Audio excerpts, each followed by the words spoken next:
Thank you for joining us again and welcome back to our channel. If you are joining for the first time, we appreciate your time as always. This is a complex time in regards to Africa's geostrategic partnership globally, as the continent must benchmark every strategic partner like we've said before. At this moment, Africa is calling the shot in a whole lot of areas, not just in natural resources, not just only in the green energy, more importantly, talking about population, and also goes alongside in looking at the reason why African countries are beginning to ask questions that some geopolitical partners do not agree at this particular time.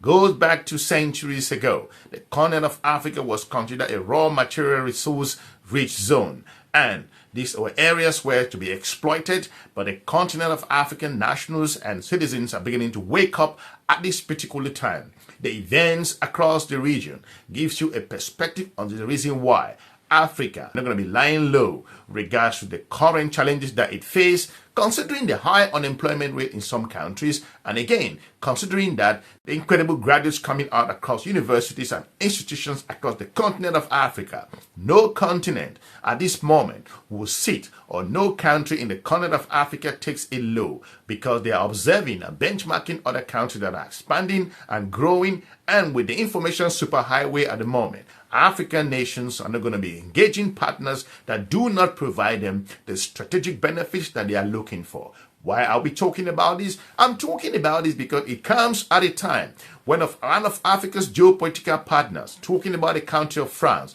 beginning to struggle over and over to reset a partnership that has been based on exploitation, manipulation, and lack of potential give back. Why am I talking about give back? I'm talking about infrastructure, growth, development, advancement, technology transfer, road and bridges, dams. All of these things are what the continent of Africa need at the moment. Africa does not need to talk about democratic issues which to an extent benefit a few. At this time, the continent must continue to look at options that works for itself. That's why we see countries like France beginning to struggle, because France had a free pass in the continent of Africa. For centuries, it failed to grab that moment. The president of France, Mr. Emmanuel Macron, once said, "I am from a generation that do not tell African countries to do what they are supposed to be doing." But that's not what we are seeing here. France is struggling in West Africa, and at the moment, Mr. Macron went to the country of Gabon and made a particular statement to talk about that. That's why they supported really fast the transition. It's an indication of the reason why France does not understand what the dynamics has been. Mr. Macron met huge challenges in the country of Gabon, and for him to see that Gabon is still in that state of where it used to be, Mr. Macron failed to recognize the changing dynamics across West Africa and even in Central Africa. In his own speech, the president of Gabon, Mr. Ndjamena, came out clear, mentioned in his own particular speech, and reminded the president of France that this strategic partnership will be on an equal basis. Even if you don't believe him, that particular communication was coming from the point of pressure from the Gabonese people, who are saying that the strategic coordination with the country of France is not working so far. But we want to give it an opportunity again. If France can, again, more importantly, rejuvenate itself, which personally I doubt, based on France's own particular history. In that conversation, in that press conference, Mr. Ndjamena came out and said this. Your presence reflects our shared desire for a new beginning, to build cooperation based on trust, dialogue, and equality with a win-win vision. Despite the coup, so-called coup in the country of Gabon, where global experts thought that was a family-based affair, and more importantly, a kind of a strategic displacement to bring someone else in power.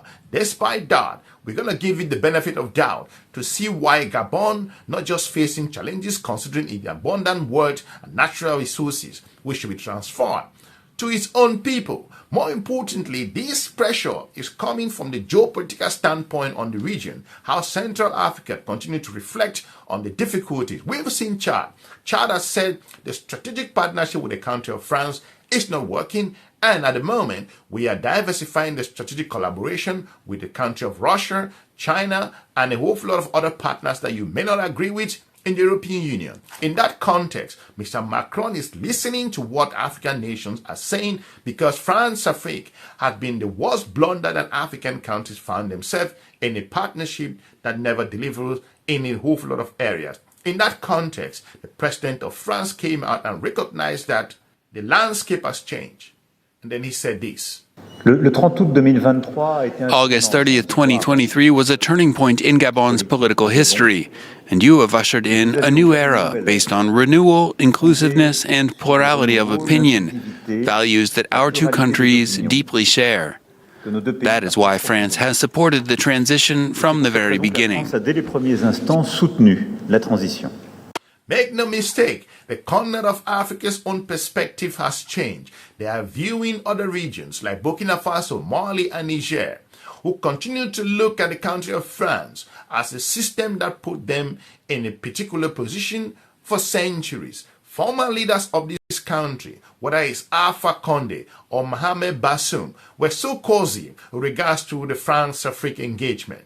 The system that was built, like we've always said, in the upper echelon of the countries across the region has not paid the continent handsomely with regards to its own strategic observation in terms of growth, financial stability, looking at other alternatives in terms of investment and infrastructure, has not been paying them technologically and also, more importantly, from the social perspective. These countries are facing existential threat, and considering France's own deployment in the region, they have realized that being in this particular collaboration with the country of France, where almost every contract, almost every project, almost every particular investment is being monitored and coordinated by the country of France. In that perspective, not talking about the billions of US dollars that are being channeled into the French treasury, this strategic collaboration to them, considering the investment of the Chinese, the security engagement with the Russians, and some European partners who are supporting,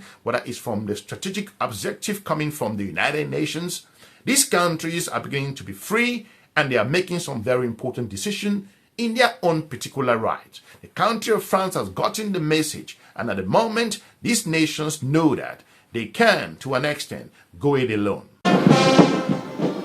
Greeted by military parade and clamoring crowds, French President Emmanuel Macron touched down in Gabon on Sunday to shore up diplomatic, military, and economic ties.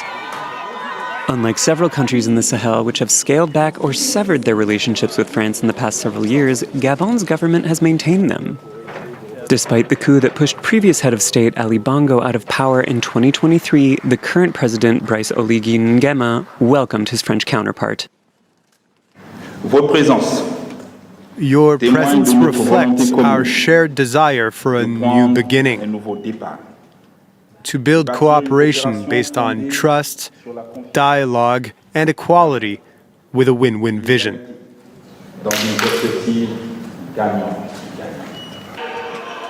Elected last April, the leader has renewed a defense pact with France for 2 years. And Paris has reduced its military presence to 100 troops, down from 1,200 in the 2000s. The soldiers present are currently training Gabonese forces.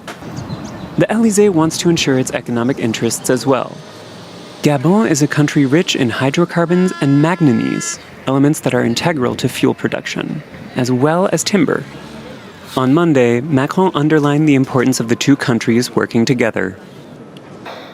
August 30th, 2023 was a turning point in Gabon's political history, and you have ushered in a new era based on renewal, inclusiveness, and plurality of opinion, values that our two countries deeply share.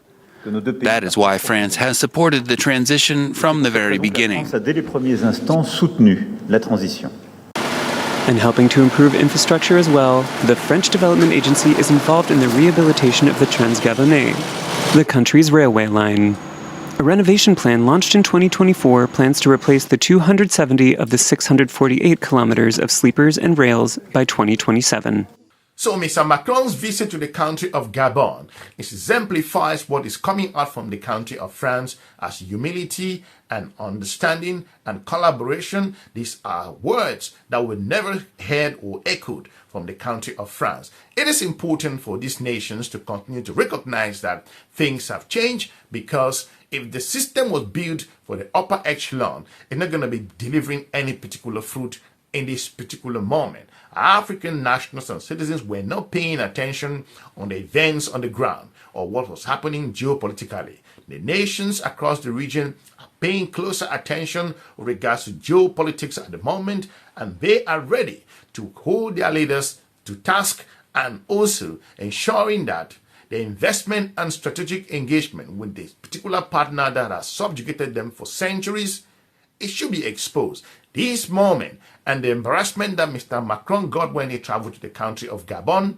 coming out from the nationals who were protesting, it is an indication that it is about time France go back to the drawing board and recognize that the continent of Africa has moved, and at this time the country of France must compete. Something that France has never done in centuries. It has never had that opportunity. It has never been put on a spot where it has to compete with the Chinese, the Russians, the European partners, the Americans. This is the moment, according to Mr. Macron, that we are not from the generation to tell African countries on what to do.